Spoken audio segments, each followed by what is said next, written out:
একই সময়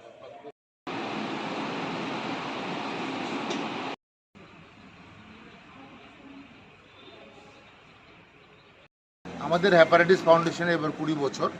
hepatitis foundation Tripura মোহনপুরে আগে থেকে এটা আমাদের ব্রাঞ্চ রয়েছে। সেই ব্রাঞ্চ অনেকদিন ধরে কাজ করছিল। মাঝখানে কোভিড এবং অন্যান্য কারণে আমাদের ব্রাঞ্চের অ্যাক্টিভিটি একটু স্থিমিত হয়ে যায়।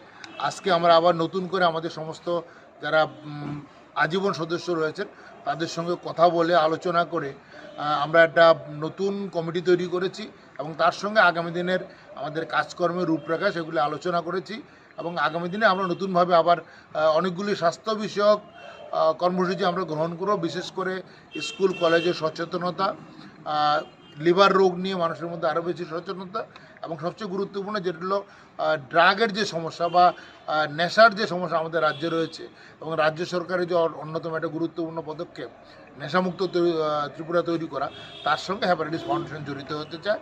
এবং আজকের আমাদের যে কমিটি তৈরি হয়েছে সেই কমিটির আমাদের চেয়ারম্যান হয়েছেন আমাদের ডক্টর সুধীর দেববর্মা, উনি আমাদের সঙ্গে রয়েছেন।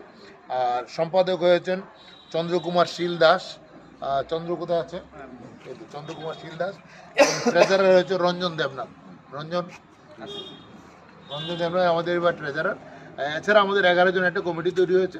যথারীতি আমরা সারা রাজ্যেই 11 জন একটা কমিটি তৈরি করে আমাদের 35টি ব্রাঞ্চ রয়েছে এবং আশা করি আমাদের মোহনপুর ব্রাঞ্চ আগেও আমরা অনেকগুলি প্রোগ্রাম করেছি। স্কুল কলেজ স্কুলে আমরা হেলথ ক্যাম্প করেছি। তাছাড়া এখানে আমাদের মোহনপুর হসপিটালে আমরা অনেক দিন এখানে হ্যাপাটাইটিস বি টিকা দিয়েছি।